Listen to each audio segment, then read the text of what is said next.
should do nothing. Last year, who just wasn't knocking down shots. They just had a tough effort. I think they really got to miss Tracy McGrady more than they thought they would. McGrady had 32 points last night, 12 rebounds in his debut for Orlando, and Toronto could have definitely used those 32 points and those 12 rebounds, because rebounding was another place where the Raptors was very weak last night. And our coaching staff, how's it looking this year? Well, we have a very experienced coach, Matty Wilkins, and he's going to have to do a lot of things because the Raptors are a very young team. And he's going to have to pull all the old tricks out of his bag to help the Raptors do as well as they did last year, especially to go deeper into the playoffs, which is what one of their goals is this year. And they don't have much time to mope over the loss last night, do they? Now they got Philadelphia tonight, and Allen Iverson and the Philadelphia 76ers are considered one of the best teams in the Eastern Conference, so the Raptors have a big test ahead of them again tonight. Nick, thanks. You're welcome, Tim. Nick Davis, CBC Radio basketball watcher. Oh, Canada. And Vancouver Grizzlies place we ever sing. He's the guy that took over the franchise. Chicago businessman sang the national anthem before their game last night and watched his Grizzlies defeat Seattle 94-88. That's a pretty stylish way to go. Anyway, he's a nice report. Marty McSorley met with NHL Commissioner Gary Bettman yesterday. He needs Bettman's approval before he can resume his career. Of course, he was found guilty of assaulting Don Bushir with a stick in a game last season. He's still under suspension.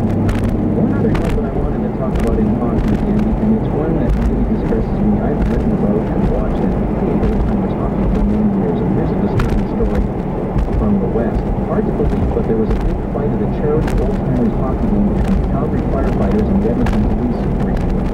After Eddie Shack, who generally referees these things with a lot of fun, called the game, and another former NHL and Marcel Dion left the ice in disgust. Upset parents were left to explain to their kids that this isn't the way hockey's played.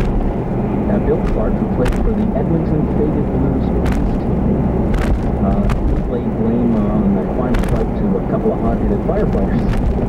Friday's game apparently was supposed to be played under old-timers rules with no hooking, no cross-checking, no slap shots, all the rest of that. Is Toronto on? Ontario. Yeah, that was going to be my next guess.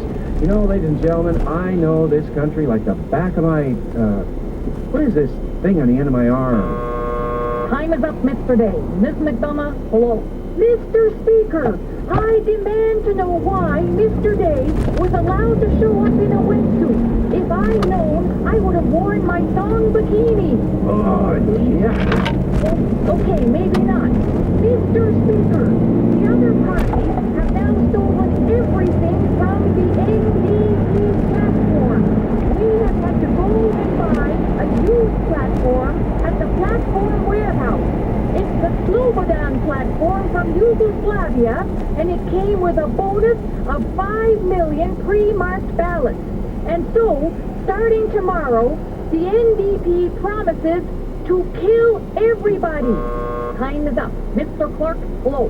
Yes, indeed. Let me emphasize from the outset that I, too, am highly offended that Mr. Day got to wear his wetsuit. You know, I could have shown up in my Speedo. Maybe not. Never forget, my dear friends, May shares in me, that a vote for me is a vote for my daughter. She's quite full of her, eh? You know, many Canadians have compared my campaign to the little engine that could. I prefer to call it the last train to Marksville. And the final speaker is the Prime Minister. Hello.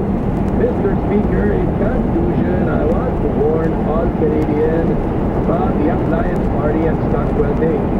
They are to me like the evil umpires. So don't vote for them. Vote for me so that I can have a third mandate.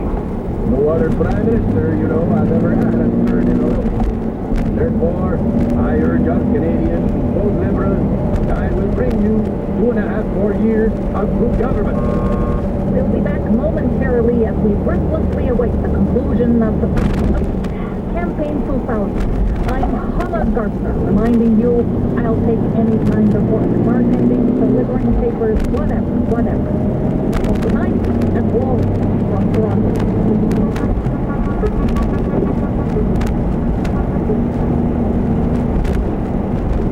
Bob Robertson, double exposure on Metro Morning CBC Radio One, 12 minutes before 8 o'clock.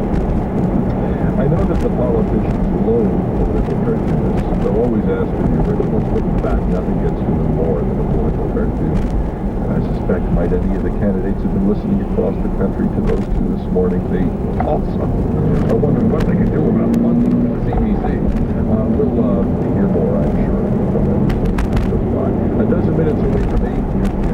Update from the TTC. First reminder of trouble along Finch, eastbound Finch at Nielsen. There has been an accident. Another York Mills Road, eastbound lanes just approaching Victoria Park. Also a reminder of a hole in the road along westbound Shepherd west of Bayview. That affects the right lane. A slow trip coming down 427 in the collector lanes south of Burnhamthorpe. Vehicles should now be on the left side. They were blocking the left lane. QEW eastbound approaching Appleby line. Scene of an accident from earlier. That has been slow. Slows again around Burl Oak. Also through Erin Mills Parkway and Highway 10. The westbound 401 transfer lanes. An accident as well. This is from Collector to Core near Leslie. So caution there. And also the westbound 401, because of traffic volume, there is a delay from Meadowvale through to Kennedy. Slow on the Parkway. Actually beginning on 404 through Major Mackenzie. And then again approaching the Don Valley and extending down to Don Mills Road. This is CBC Radio One, 11 before 8 o'clock. Constantly we hear that Toronto is the most multicultural city in the world, regardless of whether or not we have any evidence for it. It's not necessarily the case that all of Toronto is the most multicultural. We're talking really about neighborhoods. Some neighborhoods are pretty consistently one thing or the other. There are few neighborhoods, however, with as many facets to them as Flemington Park. It's located in the Don Mills, Eglinton East area, and since its creation in the 60s, Flemington Park has been called home by thousands of immigrants and refugees. The neighborhood's residents come to believe that their community is a reflection of the rest of Canada, but is Flemington Park an accurate reflection? That's the question that's fascinated a former Flemington Park resident for years. Andrew Foz is making a film about his old neighborhood and joins us in the studio. Good morning. Good morning. A little history, first of all, because Flemington Park was certainly not originally intended to be what it was to one day become. Not even close. I don't think that the people who first thought of Flemington Park imagined, well, they didn't imagine there'd be multiculturalism. Back in the 50s, the city was growing. There was a population boom, and there was a worry that people would be leaving the downtown core or leaving the city. So there was an attempt to try and have developments that would keep people close to the city. Flemington Park was designed by the same man, Mcmichael, who designed Don Mills. And he brought the same sort of Don Mills principles to Flemington Park. Housing, school, church, mall, everything within walking distance. But that, and this very building that we're sitting in right now, the CBC building, the CBC owned 35 acres. And CBC Radio and Television Land was supposed to be part of Flemington Park. You're kidding. And if the great plans had happened the way they meant to happen, you and I would be sitting in Flemington Park right now talking about our neighborhood. It didn't go that way. Will Zeckendorf was this amazing fellow. He facilitated the building of the United Nations building in New York City. And Place Marie in Montreal. Well, Place Marie plays into the Flemington Park story. He was building Flemington Park, he was developing Flemington Park and Place Marie simultaneously. Place Marie ran into trouble. So he had to dump Flemington Park very quickly. And he sold it to the Reichmanns. The Reichmanns at the time were relatively fresh immigrants to Canada, and they had a toweling business in the West End. And they had a little bit of a taste from having built one factory. They had a bit of a taste for development. So they bought Flemington Park. And then they developed it, and within 5 or so years, they were downtown Toronto, New York, London. Okay, now Flemington Park is built almost right next to Don Mills. Don Mills in that same era was growing up. This is not in any way a slight, but it was not terribly multicultural. It was pretty much white bread Canada. How did Flemington Park suddenly become this cauldron, this mix? What happened? The original residents of Flemington Park were the middle class, lawyers, doctors, CBC producers. But when the Reichmanns bought the park, they turned around and they sold 524 units to Metro Housing. Just the crowds walking in here, Andy, laden with candies. Is that right? They've spared their children, but they're not sparing themselves. The kids will never miss them, is what they're saying after they've gone to bed last night. What's happening in headline news? We've done that, Andy. Where was I? Of course you did. You're about to tell us what the weather's going to be today. Amen. I'm sorry. I am. Thank you. I threw you off by remaining here at the Yeah, you're not. Usually she's back in the newsroom preparing the next newscast. I got completely confused. All right, 3 degrees of temperature, 15 the expected high. Sunny skies in the forecast today and tomorrow. Some cloud early tomorrow morning, but apart from that, nice fall weather on its way. On its way right now. We're reported 8 on CBC Radio One.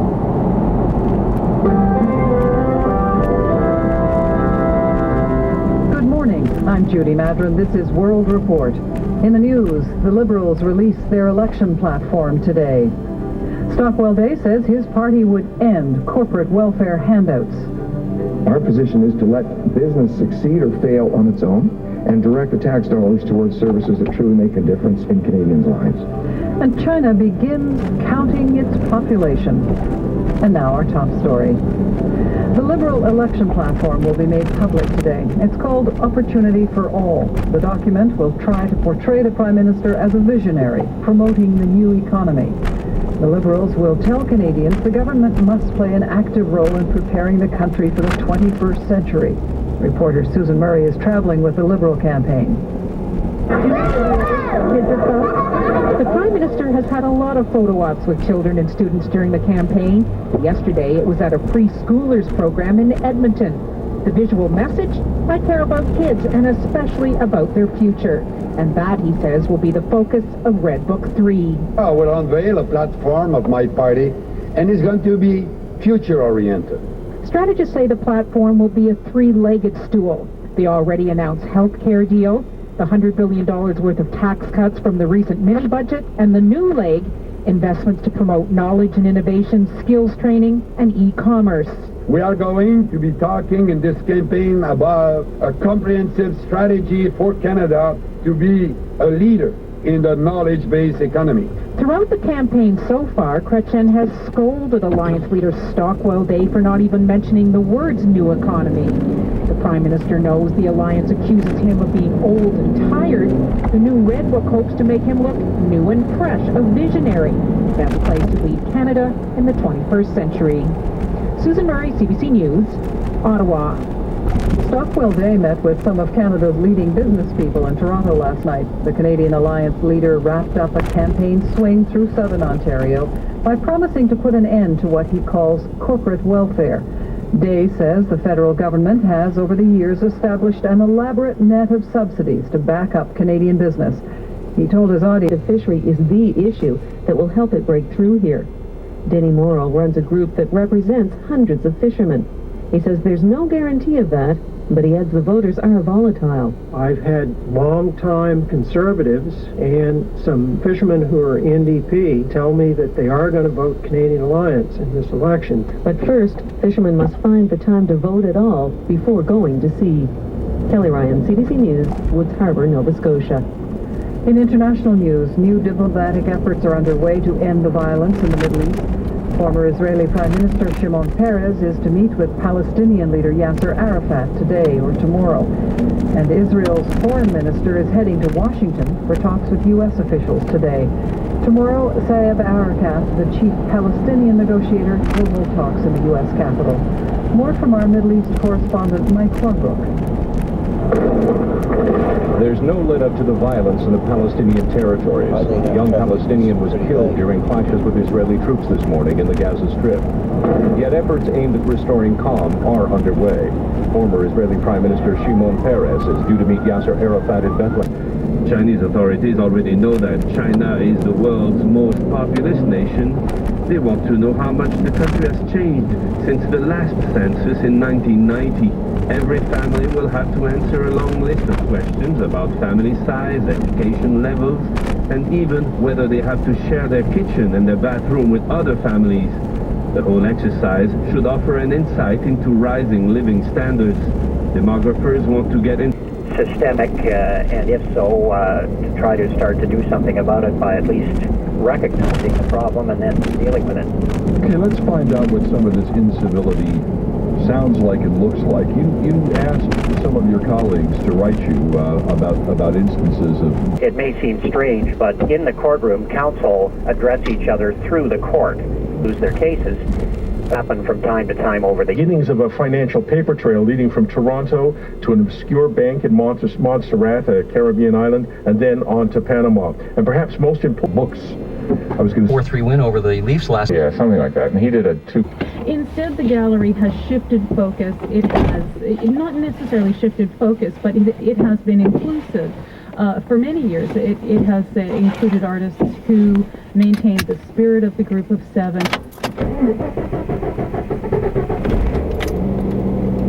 That period in Canadian art history. So it has moved, it has grown, it has collected more contemporary artists. The collection is now more than 6,000 works of art strong. Many of those works of art the Mcmichael simply don't like. Yeah. All right, so why did the government push ahead with this bill? That's a good question, Avril, especially for a government that prides itself on being non-interventionist. A lot of people felt that this bill was very interventionist. Minister for Culture Helen John says that what they were trying to do with this bill is right a wrong. They feel that the Mcmichaels had been betrayed by the Liberal government under Peterson when they shifted the focus of the gallery and started to collect these contemporary works of art that the Mcmichaels simply didn't like. So they feel that this is a way to right a past wrong, to recognize the gifts that the Mcmichaels made to the province of Ontario. And in a way, I mean, one of the other things that they've been saying about this act is that it will somehow solve the financial problems that the Mcmichael is facing. The Mcmichael has something of a large deficit, and Helen Johns has said that this is a way to somehow get the gallery back on track. How would that work? How would this make them more money?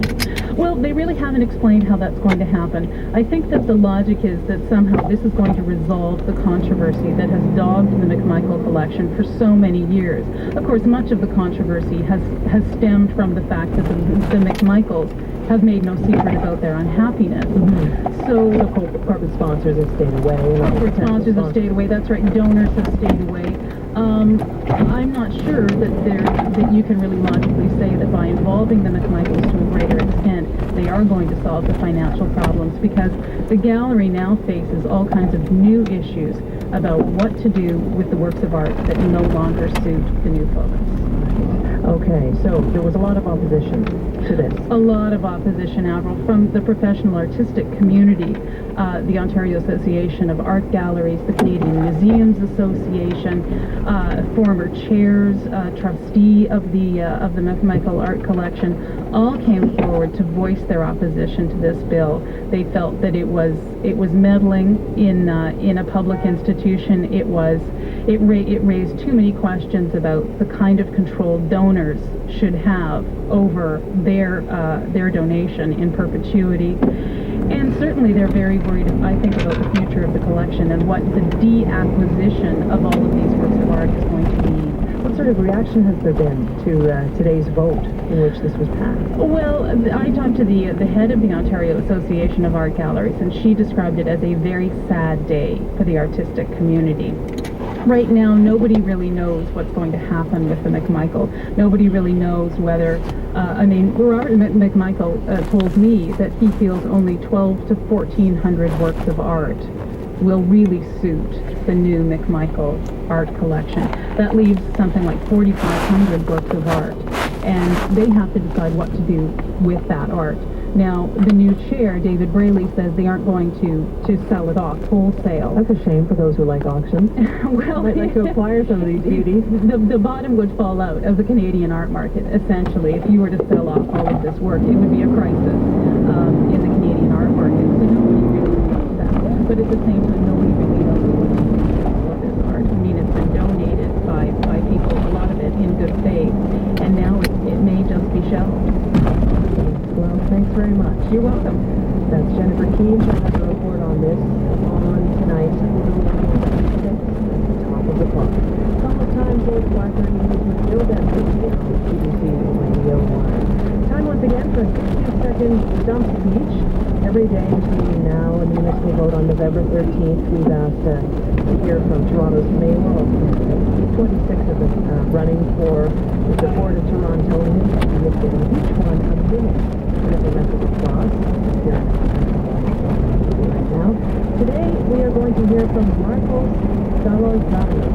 Hi, I'm Marcos Salazar, and I'm asking for your support for election. Because if elected, I would push to have more public transit, more bicycle-friendly streets to reduce the congestion that plagues the city.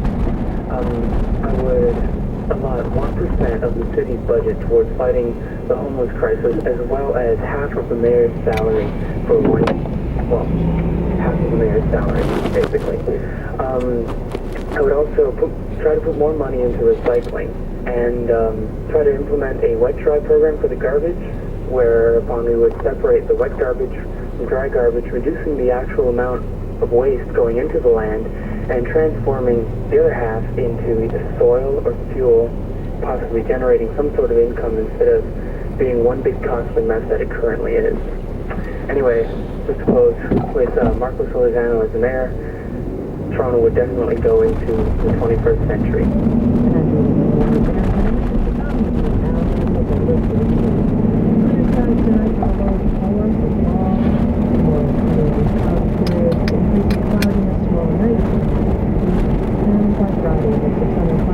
Chance of showers, a high of 14 expected. Right now it's 12 degrees outside, again going down to 4 overnight. I'm Avril Benoit. Here's Jim Gardner, eastbound lanes of the Gardner heading over to the Jarvis area. That is still slow. Accident earlier in the right lane. Northbound 400 heading up to Major Mackenzie. That has been slow. Very busy both ways along 407 approaching Highway 427. The northbound Parkway still slow through the Bloor area, continuing up to around Lawrence. And construction backup continues on northbound Leslie approaching Highway 401. 99.1, this is CBC Radio One. From CBC Toronto, the 5:30 Regional News. Good afternoon, I'm Jill Dempsey.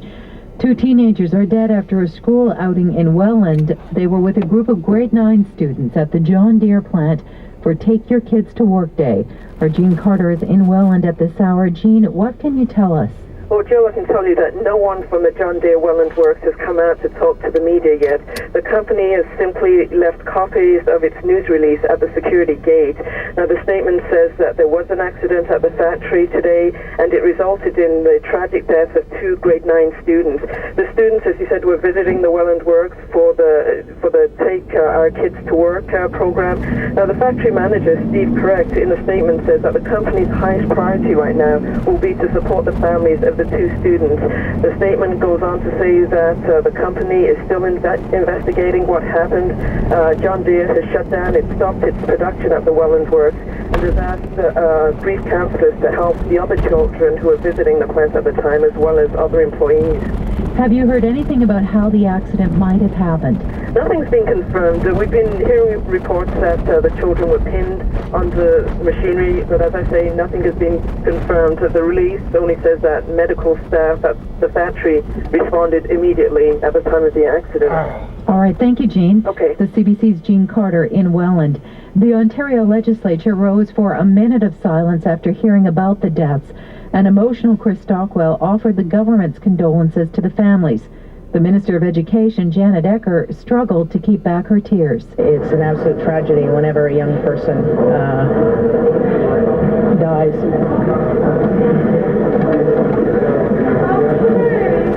Anyway, there'll be, it's a workplace incident, so the Ministry of Labour will certainly be looking at this. Chris Stockwell says there will be a review of the Take Your Kids to Work program. He says it appears to put kids at risk. Police and the Labour Ministry are investigating at this hour.